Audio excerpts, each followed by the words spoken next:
After 3 bank failures in just a few business days, are more bank failures ahead? And really, what does it mean for you and your personal financial situation? I've got that and more coming up.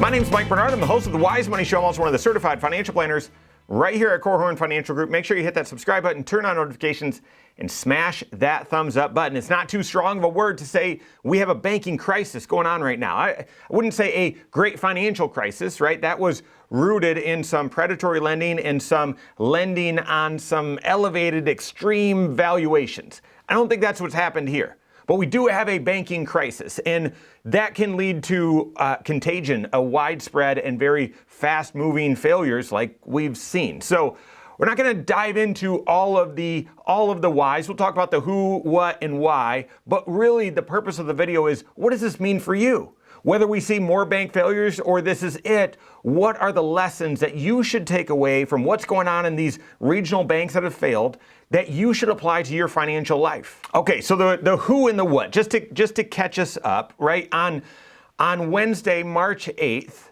there was a run on the bank and Silvergate Bank collapsed. It fell, and then spread to Silicon Valley Bank, got a lot of attention, a lot of concerns on Thursday, and sure enough, on Friday, Silicon Valley Bank had collapsed as well after a run on the bank. This again created a lot of concern over other regional banks that maybe had similar issues. And over the weekend, Signature Bank, which seemed to be the next possible domino that would fall before markets even opened on Monday, closed and collapsed on Sunday, taken over by receivership by the FDIC. At the time that I'm recording this, those are the only 3.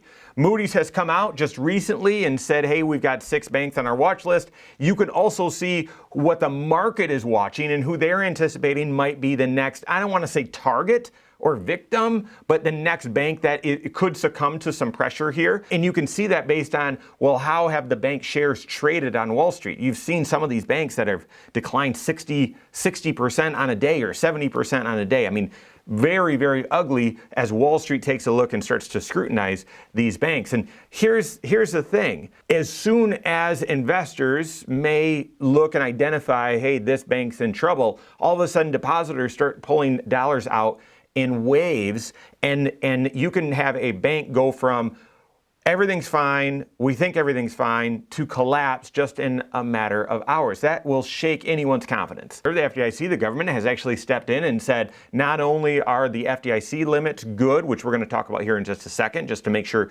you are familiar with what those limits are. Not only are those sure and will be liquid, but they're actually going to guarantee with these banks all deposits, okay, even above FDIC limits, and they're doing that to help you and us have confidence in the banking system. Guys, I still do. I still do have confidence in the banking system, and if the government was not going to step in and help in some ways, I think it would have created more questions and concerns about this.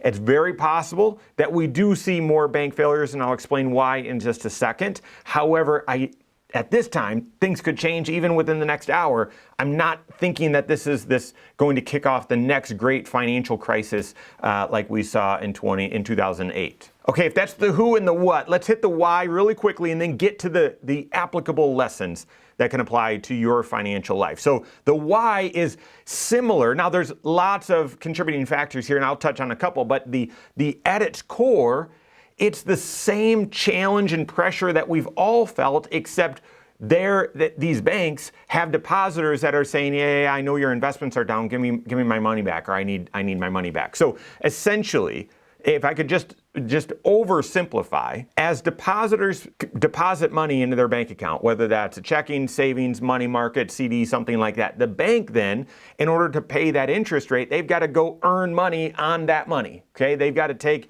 your dollars, your bank account money, your savings account, and go earn an interest rate on it in order to pay you. Well, a lot of these banks used these deposits and bought treasury bonds, treasury securities, okay? But they did that over the past few years.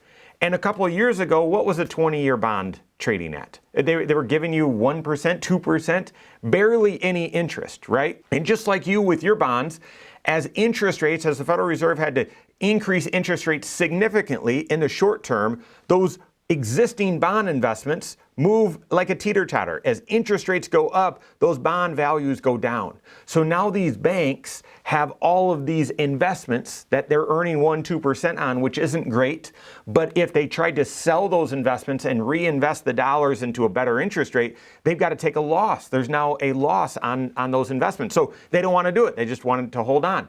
Well, as in the case of Silicon Valley Bank, depositors started saying, hey, we need our money back. We've been involved in, tech financings, tech startups, and so on. I need some of this money back. Well, then they're in this liquidity pinch, and they are forced to sell investments that are now at a loss in order to pay depositor funds out. There's another wrinkle to this, and that is, depositors are looking, and I don't know if you've seen this personally, and this is part of the application, so we'll get into this right now. I don't know if you've seen this recently, but at a lot of local banks or regional banks, as you might hear them called right now, you are looking at your money market and it's paying nothing.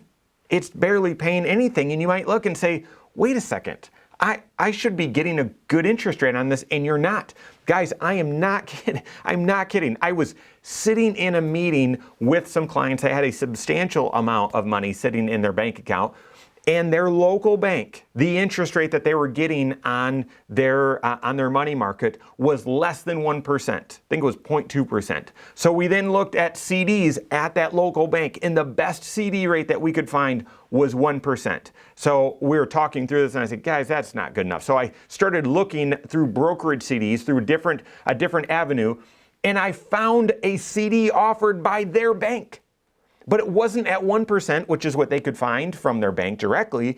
They were offering 5%. This same bank was offering 5% if you bought their CD or invested in their CD through a large distribution. But if you were just a loyal client of theirs and were a deposit client of theirs, you could only get 1%.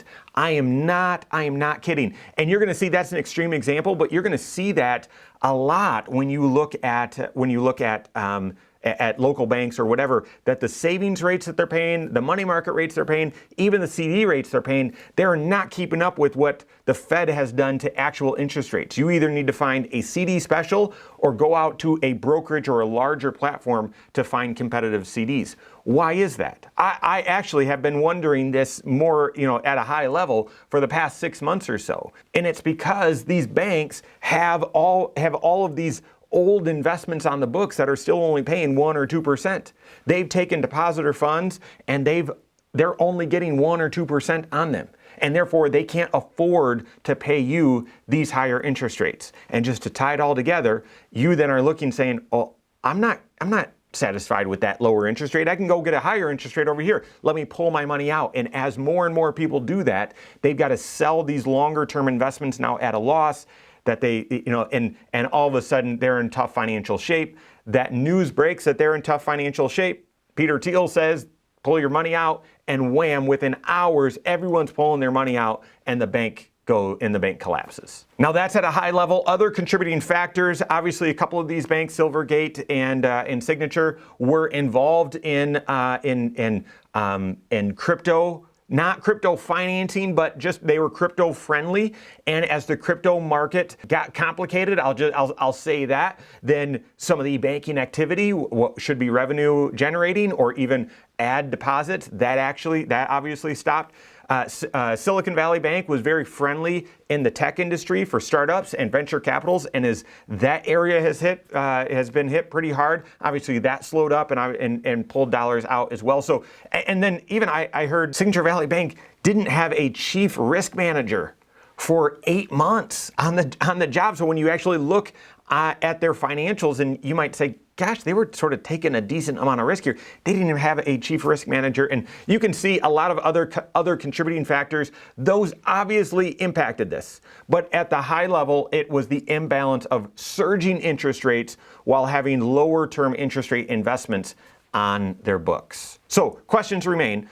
Will it be more banks? Guys, it could be more banks by the time you guys watch this. By the time this airs, there could be more banks. It certainly seems like this could continue. However, the Federal Reserve basically stopping in and saying you can have confidence in the banking system because we're not only ensuring that FDIC will be very liquid to you, you'll get your money back very, very quickly, you have full access to it very quickly, but we'll also ensure all deposits. That should help make sure that these are more isolated incidents, and if there is a spread, it doesn't spread to the entire global financial system. All right, so that's all the nuts and bolts. What I really care about, though, and what you really care about is how should this impact you? What are the lessons that you should take away from what's going on in the banking world? And again, we don't even know the last chapter yet, but what are the lessons that you should take away? Number one, you've got to manage your bank balances to stay within the FDIC insured limits. I know it's frustrating during calm seasons, calm waters, to hear a financial planner say, yeah, you're exceeding the FDIC insurance limits here. You should take a chunk of these dollars and move them to this bank. That's inconvenient. It feels like a nuisance, but guys, it's for times like these. Why? Because things can change with banks just on a rumor. On a dime, it can be, oh, this bank's in trouble, and all of a sudden people start pulling their dollars out in droves, and within hours, the bank collapses. You want to make sure that you're managing your bank account balances to stay below or at those FDIC insurance limits. Knowing what those FDIC insurance limits are, that's important. Check out this link right here. Link's going to be in the description as well. Directly from the FDIC, essentially up to $250,000 per account registration per depositor. Okay, so there's a lot of different ways that you can slice that up depending on your situation. So really, it's no excuse for the vast majority of us to have dollars that aren't FDIC insured. The only excuse is, well, it's sort of inconvenient to move these dollars to another bank. Yeah, but it's meaningful. It's worth it. We have no idea if this does spread like dominoes, if the government will continue to insure all deposits. I wouldn't plan on it. I'm hopeful and I feel confident that they will, but I wouldn't plan on it. Just make sure that you manage your balances within FDIC insurance limits. The second lesson, personal financial application that you can get from these banking failures is don't borrow short and invest long. And I don't mean borrow short, so bet on a company to fail. I mean take short-term borrowing and invest it in long-term instruments, because you don't know when those long-term instruments could actually go down in value, and now you've got to wait for them to recover. So if you've borrowed from your home equity line, from your line of credit, from someone else, from, I'm not sure, a credit card, if you borrowed and invested in crypto or invested in the stock market because you look and say, well, I want leverage, long-term, I've got an investment strategy, or just the overall diversified markets, I can make more than what this is going to cost me, so I'm going to lever up. Guys, that is dangerous. Can it work? Oh, it works all the time, but not all the time, right? And this is a prime example where the bank, and yet this is their business model. This is what they have to do. Take your savings account, my savings account, and they've got to pay me a competitive interest rate, but then they've got to earn a higher interest rate, a high enough interest rate so that they can cover all their expenses and still pay me a good interest rate. Well, when they did that, and they bought all these long-term bond investments that were paying very little, and then interest rates skyrocketed, which who saw that coming? No, everyone saw that coming. No one could predict the exact timing, but everyone knew interest rates were at risk of rising and rising rapidly. So poor risk management. But the lesson still remains that if you've got short-term dollars that you might need at any minute, so a depositor might come into your bank and say, I need to withdraw my $100,000 at any moment, and you've got those dollars locked up in long-term instruments that are going to go up and down, that's a no-no, guys. So the tangent lesson with this is, if you have a financial emergency that comes up in your life, you don't want to have to sell long-term investments to cover that emergency. Make sure you've got an emergency fund in place. Make sure you're using leverage responsibly and you're not borrowing, using short-term leverage instruments to invest in long-term investments that at any given time during the short term, you would have to sell at a loss to recover and kind of repay your short-term loans. And then the third lesson is to invest prudently over the long term. And here's where I'm drawing this lesson from. While FDIC limits. FDIC is going to make those individuals that hold CDs or hold savings whole if you're below that limit, and they've even expanded that above that limit. This is not a conventional bailout, and you shouldn't expect a conventional bailout if you're a shareholder in one of these banks, or you own or you have bonds of one of these banks, right? So there is risk of loss when you're investing. Now, for savings account, checkings account, money market, CDs, those sort of things, there should not be risk of loss if you manage those FDIC insurance limits. But if you are an investor into these banks or an investor in anything, you've got to understand there's risk of loss. We've got a lot of just philosophical questions going on right now about, are these banks getting bailouts? Are investors getting bailouts? If this spreads and is contagion, do we have a too big to fail situation where there's got to be bailouts? Who knows? But I wouldn't risk your financial livelihood on, well, I'm going to take outsized risk because if it works, it pays off, and if it doesn't, I'll get bailed out. No, there is risk of loss in investing, and therefore invest in prudent long-term investment strategies. And our philosophy, making sure that you've got multiple prudent investment strategies that can complement each other, and all of that is connected to your long-term financial plan. All right, that's a lot. This is a very peculiar and strange environment. We'll see whether this banking risk continues, whether it spreads, or whether it's contained. Work with your certified financial planner. Follow those lessons, learn those lessons, apply those lessons. If you don't have a CFP on your team, you can contact one on my team. Find us online, Korhorn.com. That's Korhorn with K. WiseMoneyShow.com. You can find us there as well, or send us an email, info@Korhorn.com. All right, there you have it. Go out and take your next wise step in your financial life.